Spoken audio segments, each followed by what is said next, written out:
E Maria era aquela que tinha ungido o Senhor com unguento. Ele tinha enxugado os pés com seus cabelos, cujo irmão Lázaro estava enfermo.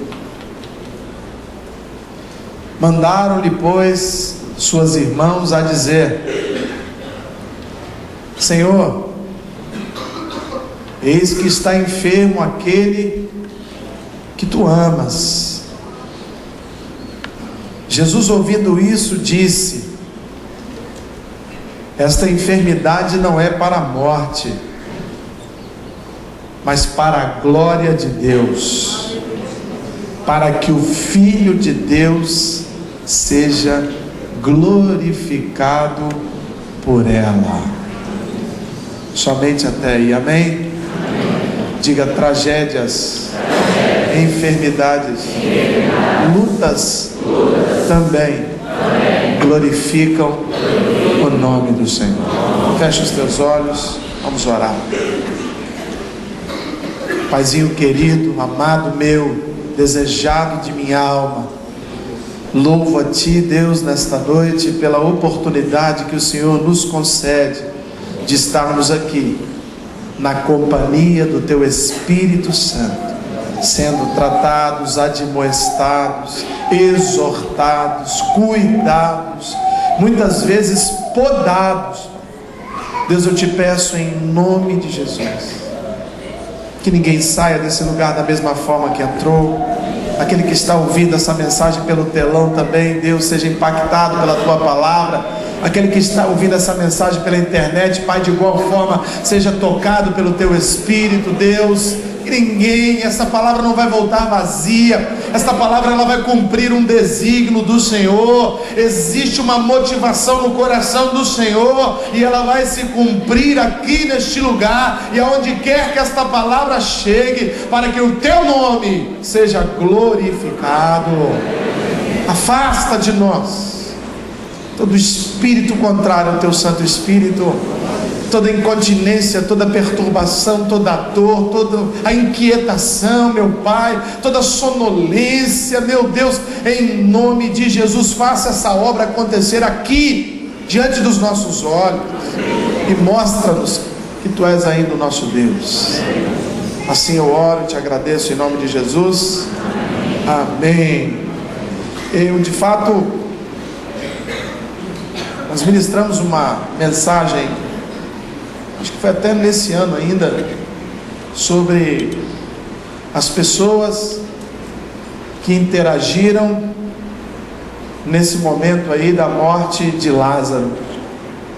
Mas lendo esse texto mais uma vez, isso me saltou aos olhos quando Jesus diz que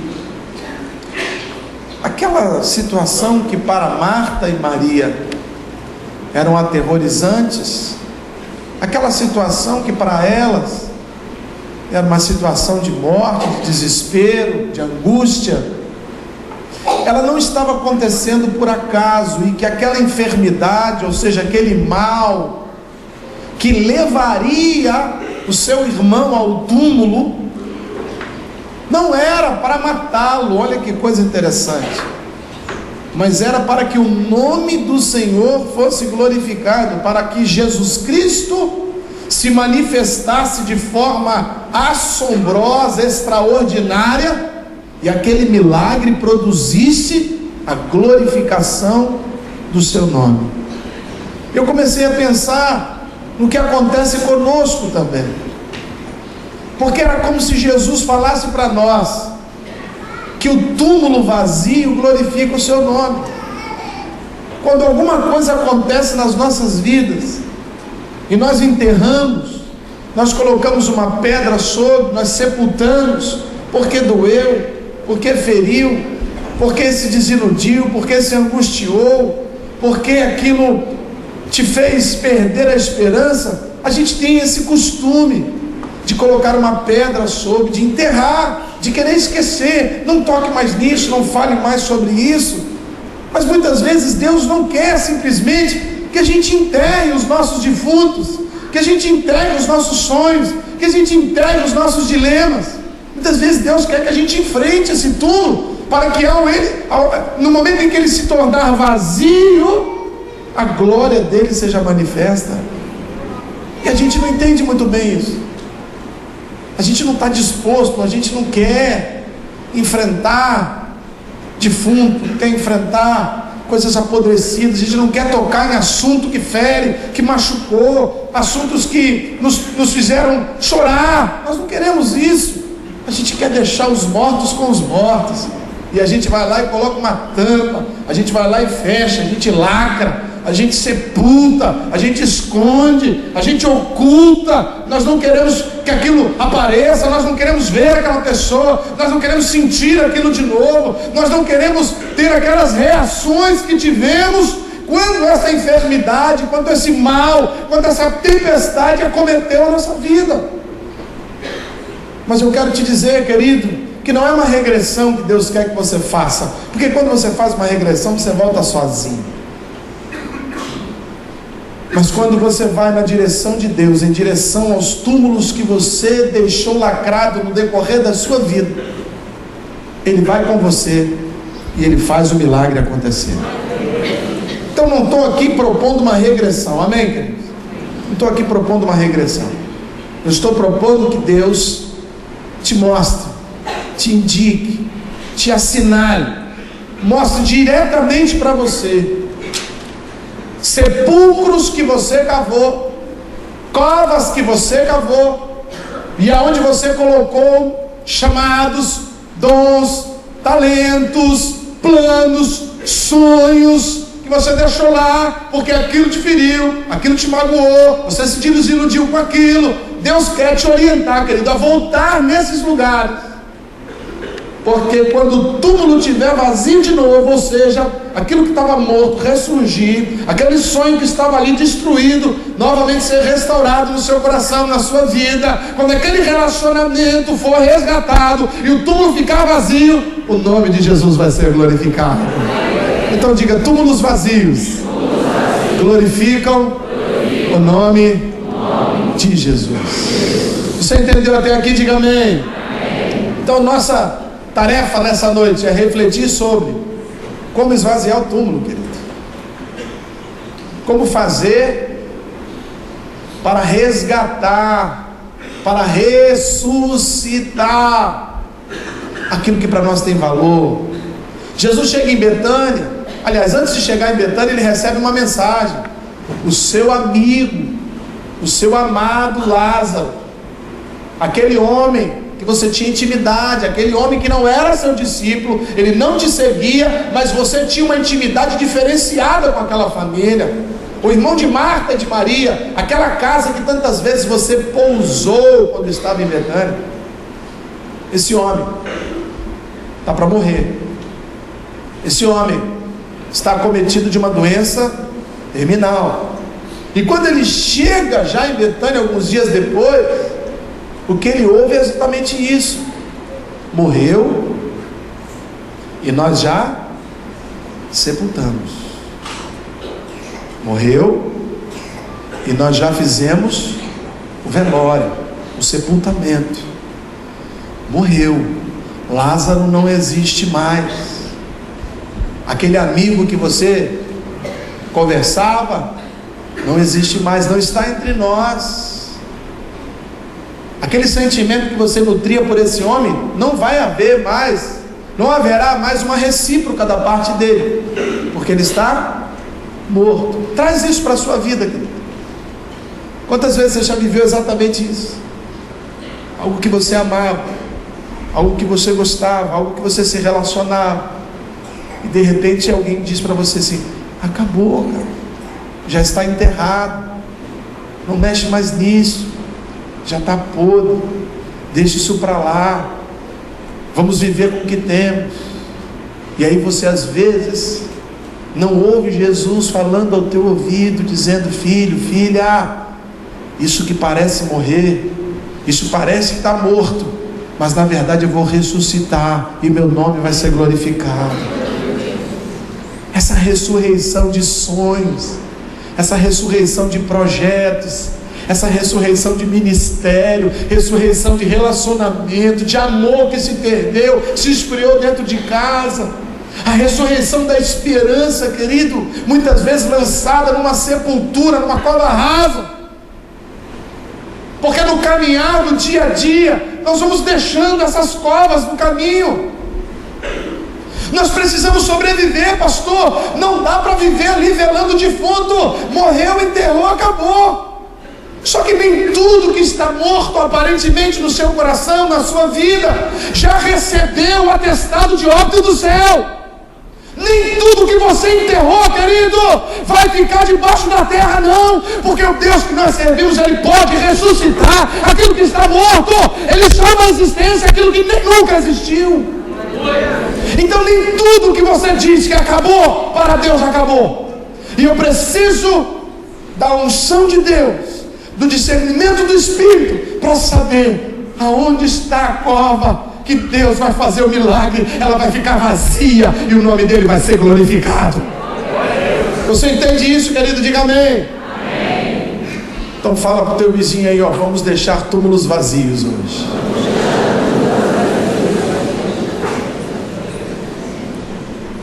Amém?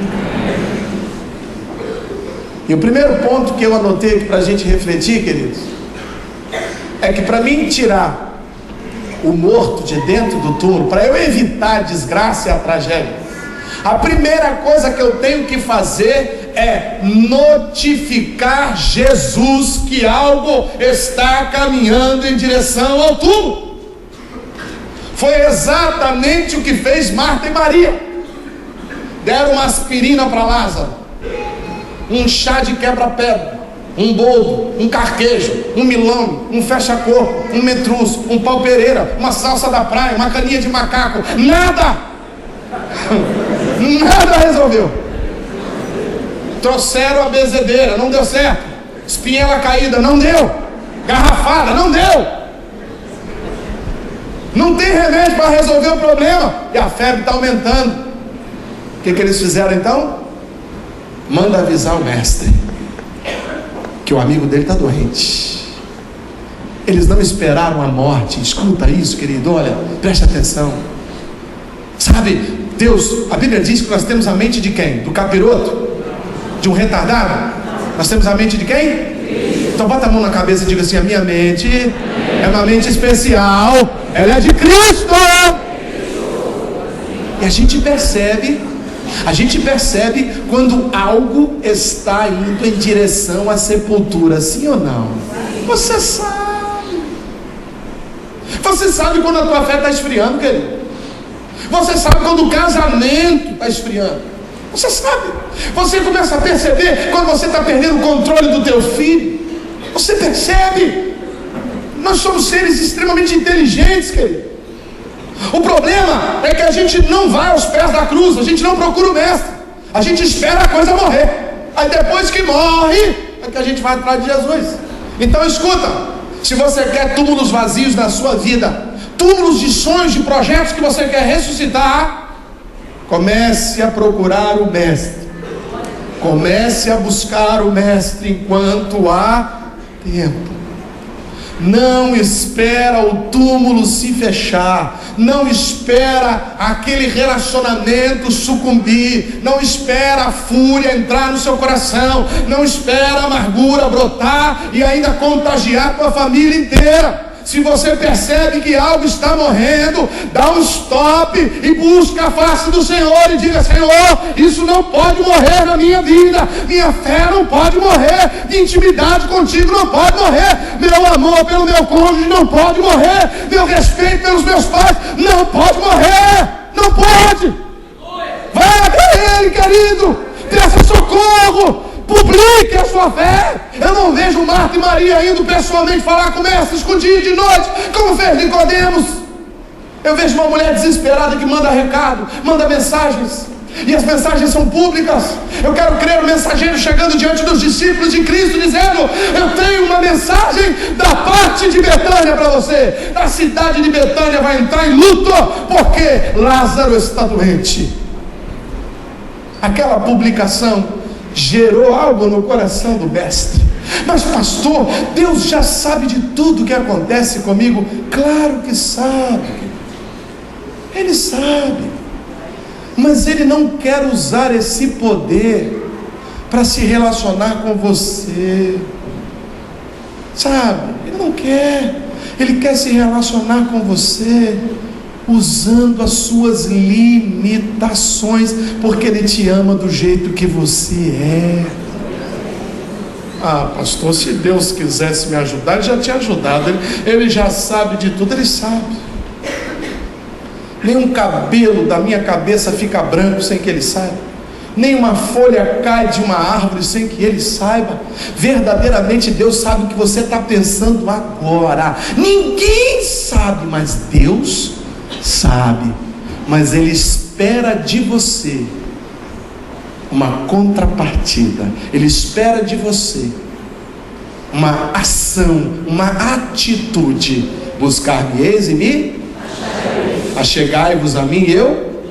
Então perceba que quem produz o movimento aqui na terra, que vai desencadear o milagre no céu, é o homem.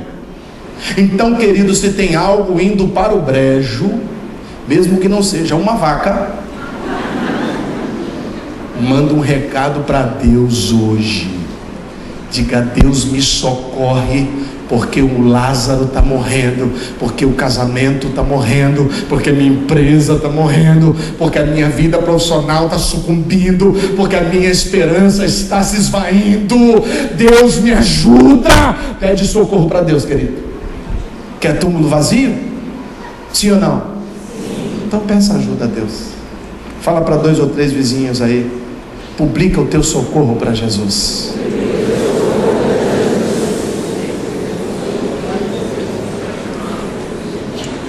Publicado o socorro, no verso 6 está escrito assim: ouvindo, pois, Jesus que Lázaro estava enfermo, ficou ainda 2 no mesmo lugar, sim ou não? Segunda coisa, querido, tu quer túmulo vazio na sua vida? Primeiro, publica o teu pedido de socorro. Segundo, não mexe no morto enquanto Jesus não mandar. Não toca no túmulo antes de Jesus chegar. Mas pastor, eu estou vivendo uma urgência. Querido, não tem nada mais urgente do que um homem à beira da morte, sim ou não? Jesus foi correndo? Ele chegou lá em quantos dias? 2 ele ficou parado. 2 ele ficou lá, pregando lá, e o cara está morrendo. Não é hora ainda. E todo mundo em volta: ele vai morrer, ele vai morrer. Vai nada. Aí alguém chegou: já morreu? Não morreu. Aí débil mental no meio, tem sempre um. Ah, ele está dormindo, vamos dormir com ele também. Jesus: não, ele morreu mesmo. Ah, ele morreu? Então vamos lá, vamos morrer com ele. Não, ele não morreu, mas morreu. O cara entrou em crise. Querido, escuta. Jesus esperou passar 4 dias para chegar no lugar que ele poderia ter chegado com 1 dia e meio de viagem. Aí você não entende, querido, porque muitas vezes, quando você abre a tampa do túmulo de alguma coisa que você desejava, e o que você vê é morte, é porque tu abriu a tampa fora da hora. Mas pastor, quanto antes eu abrir não é melhor? Sim. No reino racional do homem, sim. Mas no reino espiritual de Jesus, não. Porque o tempo de Jesus não é o tempo do homem. Jesus trabalha no Kairos, nós trabalhamos no Cronos. E o Cronos é sequencial, o Kairos não, porque Deus passeia na eternidade. Ele dá um pulinho para a esquerda, ele está lá em 1910. Ele dá um pulinho para a direita, está lá no ano 2020. Ele não tem esse negócio de tempo com ele, não. Nós temos dificuldade com o tempo. Estamos presos aí a esse ciclo de maré, ciclo da lua, dia, rotação da terra. Mas Deus não tem esse negócio não, querido. A Bíblia diz que a terra é como estrado dos seus pés, escabelo dos seus pés, querido.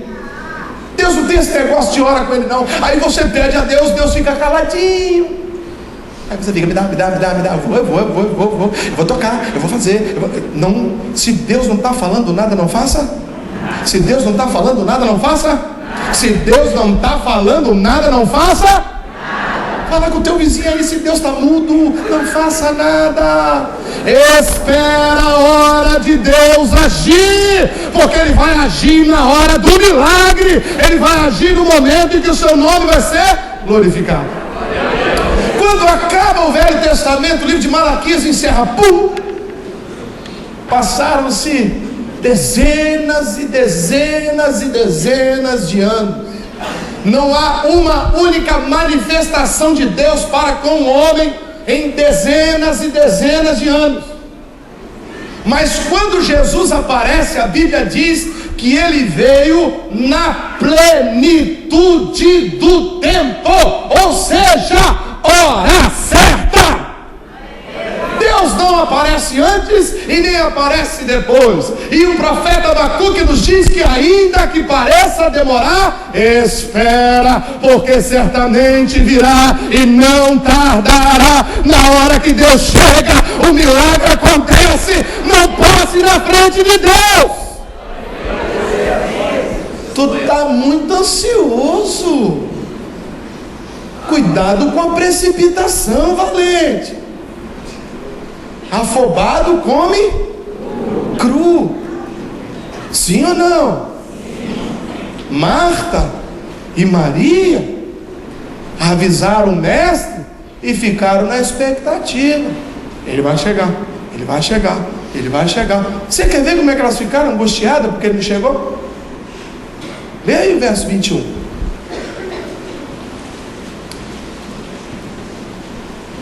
Quando Jesus chegou lá no quarto dia, olha o que uma delas falou, verso 21.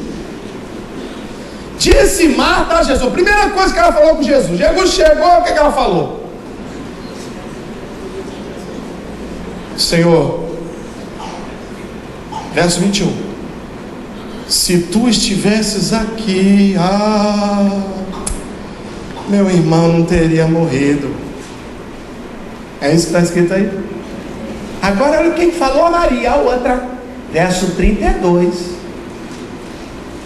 Jesus agora se apresenta para Maria. A primeira já reclamou, vai a segunda. Tendo, pois, Maria chegado aonde Jesus estava e vendo, lançou os seus pés e disse: Senhor, se tu tivesse aqui, meu irmão não teria morrido. Resumindo, chegou atrasado, hein, Jesus?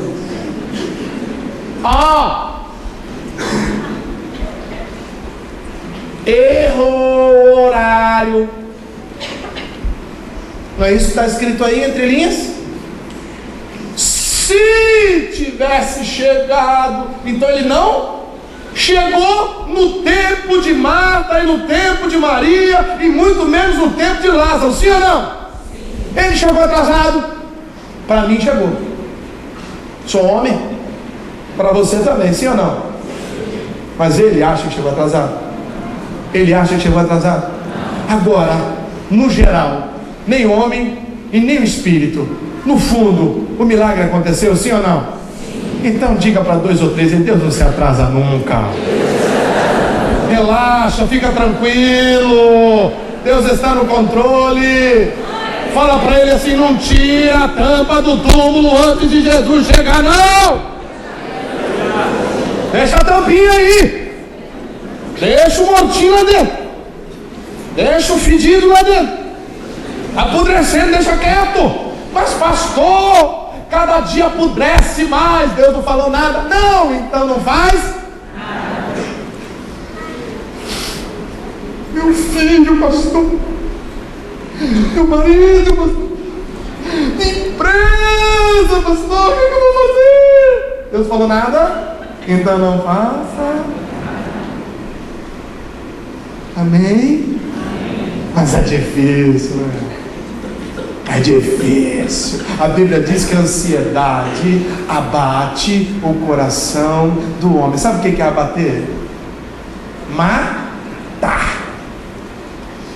Quando um caçador abate a caça, o que ele fez? Mata. Então diga: ansiedade mata meu coração. Por isso Deus diz várias vezes: não andeis ansiosos. Por algumas coisas? Algumas podem, sim ou não? Por coisa nenhuma, fala nenhuma. Amém, querido? Quer ver o defunto levantar? Você quer ver o milagre acontecer? Espera Jesus chegar em Betânia. Amém? Amém? A terceira coisa que eu anotei, eu queria ler no verso 34.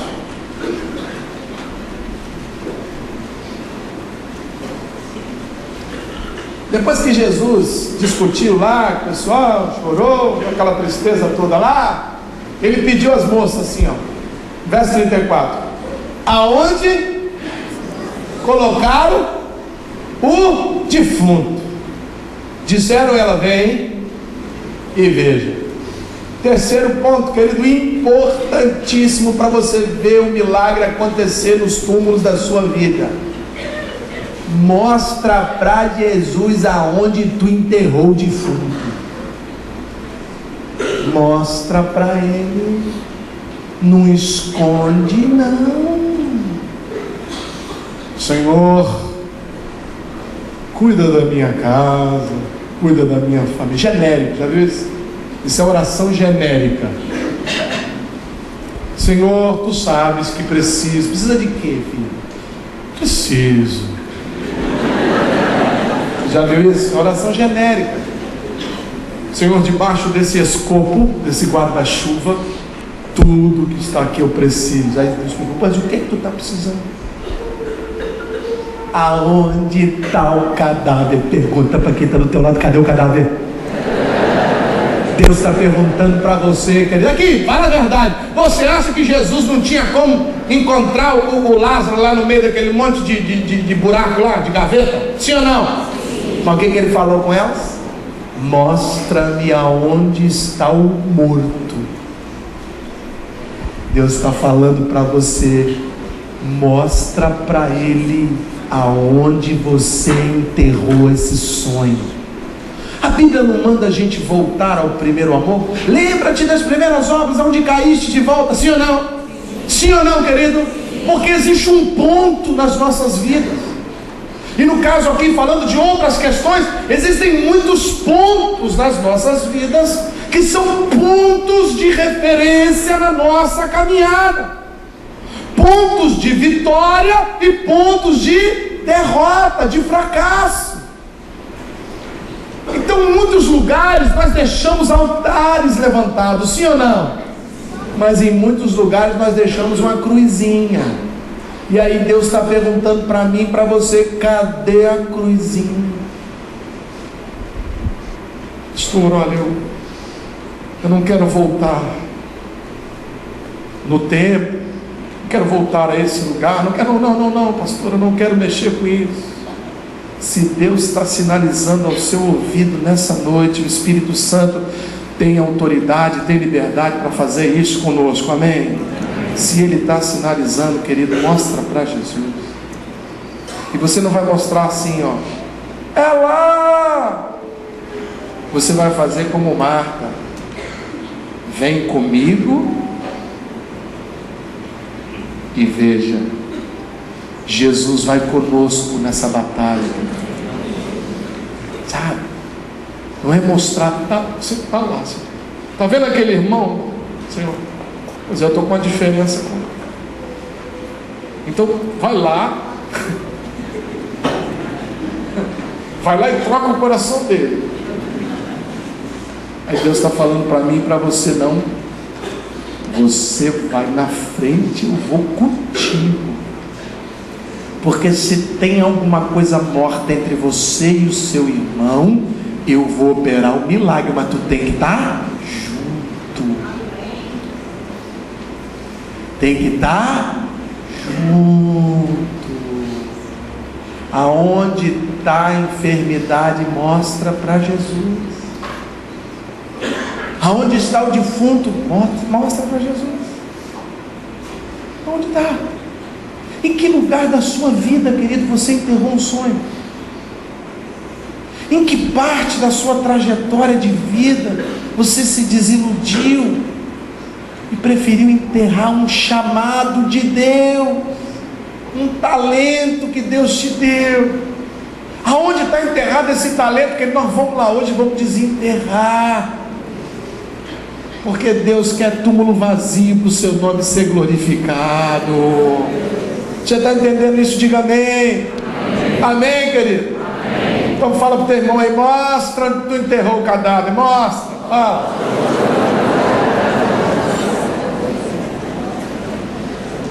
Verso 39. Aí vem a frase célebre de Jesus.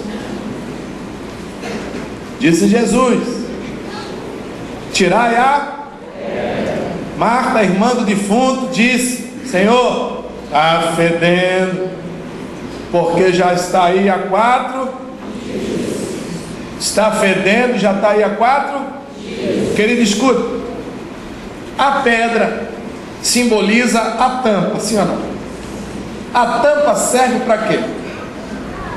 Fechar um recipiente, para que aquele recipiente oculte algo que não deve ter contato com o exterior, sim ou não? Então diga: a tampa separa o morto dos vivos. E aí Jesus dá uma direção para essa mulher: tira a...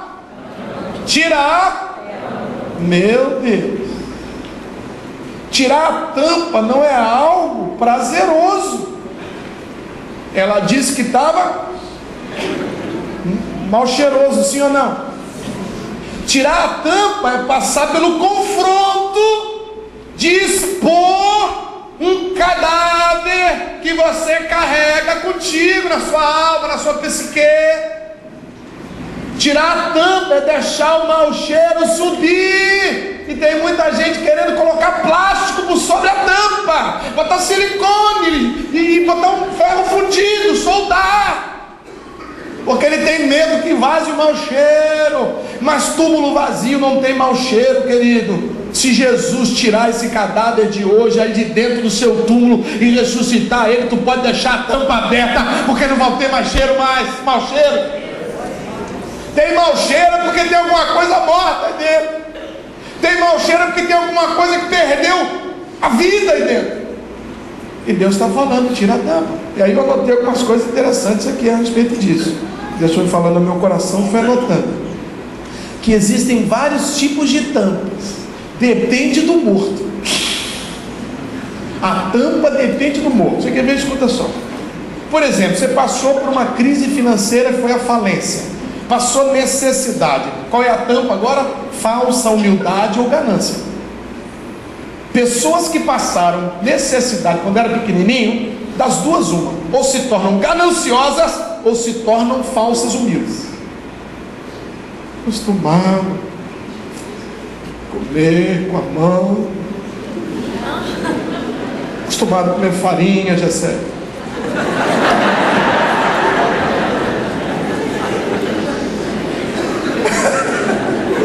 Sabe aqui?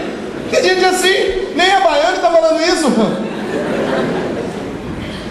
Sou humilde. Humilde? Vá lá olhar se não tem um defuntinho de uma necessidade que passou quando era jovem. Aquela necessidade ficou no subconsciente, ele pegou, enterrou. E a tampa que ele usa é a falsa humildade ou a ganância. Caico, nunca mais vou passar fome na minha vida. Nunca mais vou comer arroz de terceira. Isso no fundo é um pequeno cadáver que está entranhado no subconsciente do caboclo. Você quer ver um outro legal?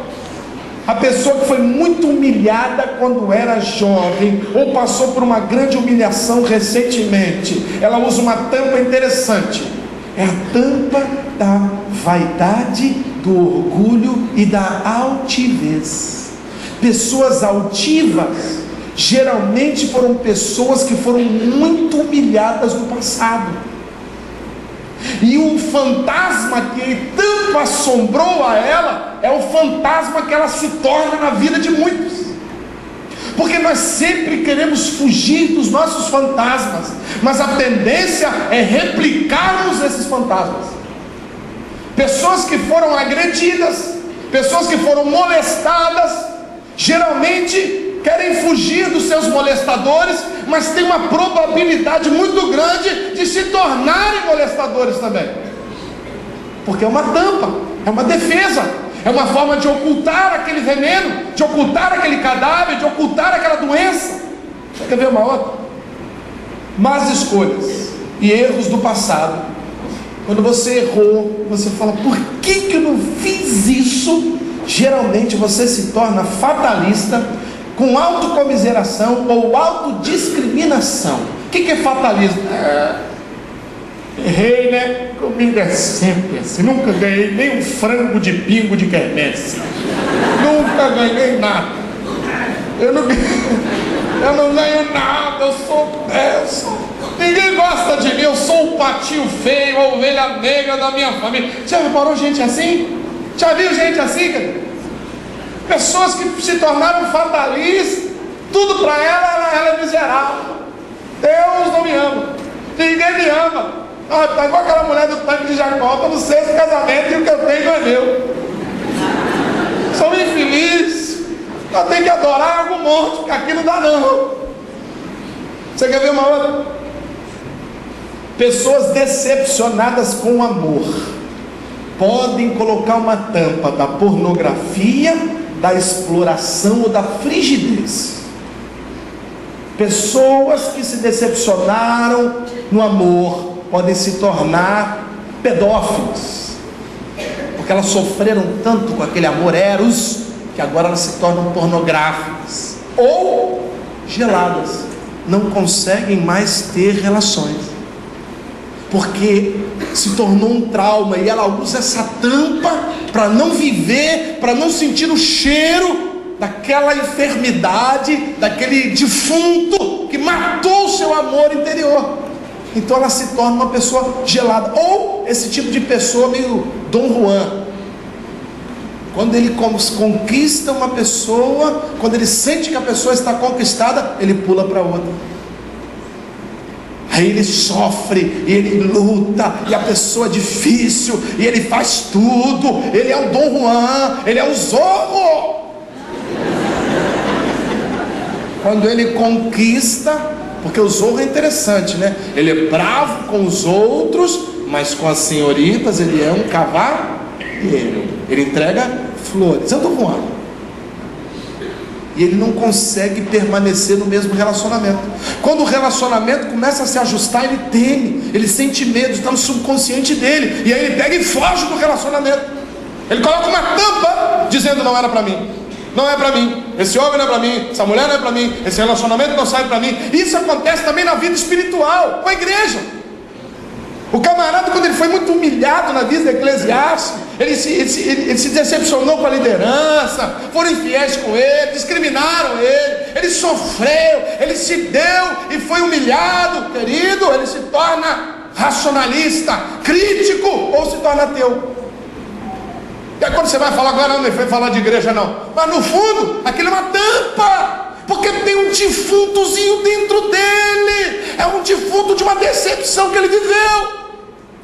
Toda pessoa rancorosa, amargurada com alguma entidade, com algum tipo de relacionamento, querido, você pode vasculhar a vida dela pregressa e você vai perceber que tem um negócio fedendo lá dentro dela. Ela colocou uma tampinha. Ninguém vai perceber que eu tenho esse defunto dessa amargura eclesiástica dentro de mim. Eu vou colocar essa tampa e vou me tornar uma pessoa crítica. Isso eu não gostei, isso eu não gostei, isso eu gosto, isso não é, ao meu ponto de vista, ao meu ver, na minha fé, na minha crença, na minha interpretação, na minha. No fundo, é uma tampa. Ele não queria viver isso, mas quando ele tira a tampa, pergunta para o teu vizinho: se tirar a tampa vai feder?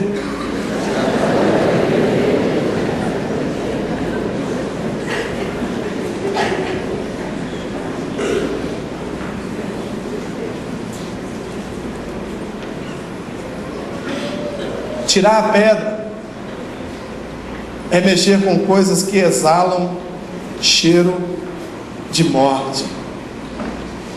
Tirar a pedra é você expor o interior da sepultura, o interior do quarto escuro que você não queria que ninguém entrasse lá. Tirar a pedra é você reconhecer que tem algo dentro daquele lugar importante para você. Escute, que você amou ou ama, mas que você preferiu tampar, esconder. Tirar a pedra é você ir de encontro com aquilo que você não queria viver mais. Só que Deus, muitas vezes nesta enfermidade, nessa situação, Ele quer mostrar para você que Ele tem todo o poder e Ele pode mudar essa história. Mas pastor, por que Deus não entrou no negócio antes disso acontecer?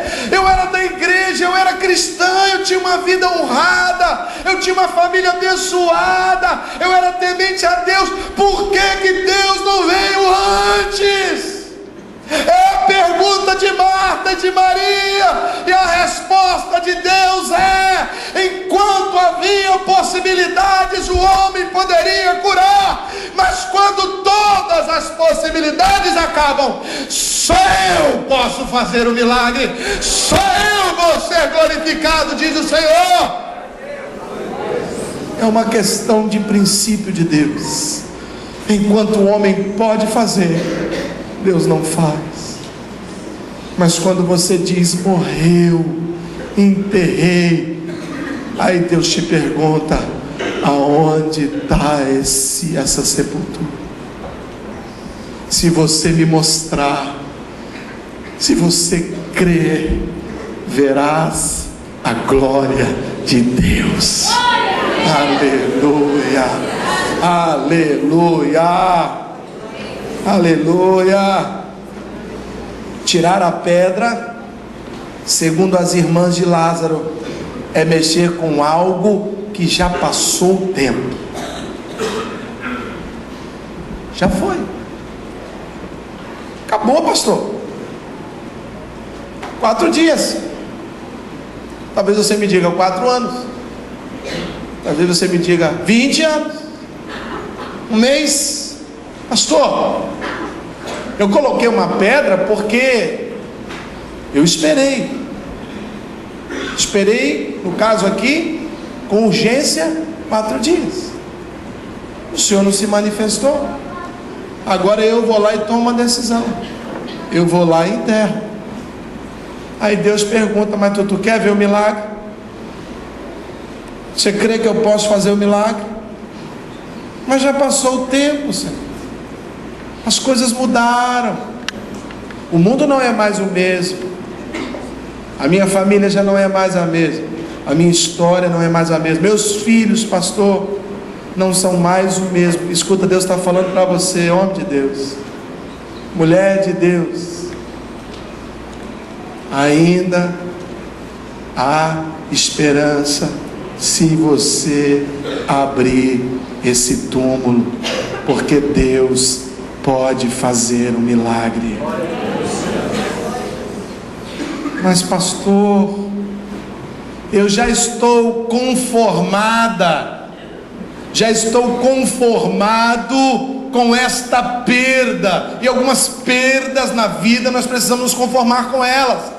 Mas se aquela perda em especial, Deus se manifestou a seu favor, abrir a tampa do caixão, tirar a pedra da frente do túmulo, abrir a sepultura, é um ato de fé de que Deus pode ressuscitar a Lázaro. Você entende isso? Diga amém. De que vale, querido, Deus ressuscitar Lázaro se ele não vai ter como sair lá de dentro? Eu sei que tem muita gente esperando que Deus envie o sinal. Estão com o ouvido encostado na pedra, esperando Lázaro gritar lá dentro: Senhor, faz o milagre. Se eu ouvir o barulho de Lázaro, eu tiro a pedra. Só que Lázaro não vai falar nada antes que você tire a... Diga: o milagre está sujeito à pedra. E diga: a pedra está sujeita a mim. Você está entendendo isso, querido? Você está entendendo isso? Diga amém. De que vale o coração vivo e pulsando? De que vale você dizer que está vivo, mas está sepultado na amargura, na desesperança, não tem foco, não tem mais perspectiva? De que vale? De que vale você acreditar que Jesus vive, mas não acreditar que Ele pode interceder a seu favor? Que espécie de fé é essa, querido, que você me diz que acredita que Jesus morreu e ressuscitou, mas não acredita que Jesus pode transformar o seu lamento em baile? É uma fé meio paradoxal que você tem. Ela se contradiz, porque não tem milagre maior do que um homem ressuscitar a si mesmo dos mortos pelo Espírito de Deus. Não existe. E você diz para mim que você acredita que Jesus morreu e ressuscitou. Você acredita? Diga amém. Amém. Então por que você não acredita que Deus pode ressuscitar sonhos dentro de você? Por que você não acredita que Deus pode ressuscitar relacionamentos dentro de você? O amor que se perdeu, a esperança que se perdeu, a confiança que se partiu, a cumplicidade que se perdeu por causa de uma infidelidade. Por que você acha isso? Eu não consigo compreender uma fé que é seletiva. Só acredita no Jesus que está lá, e não acredita no Jesus que está aqui, que habita em nós através do seu Espírito, e pode realizar um milagre a hora que Ele quiser. Tirar a pedra, querido, é uma simbologia da nossa fé. Porque para mim tirar a pedra, eu tenho que crer que Jesus vai fazer o milagre, porque senão vou passar o maior chabu, o maior vergonha da vida. Você já imaginou Marta, Maria, os amigos lá,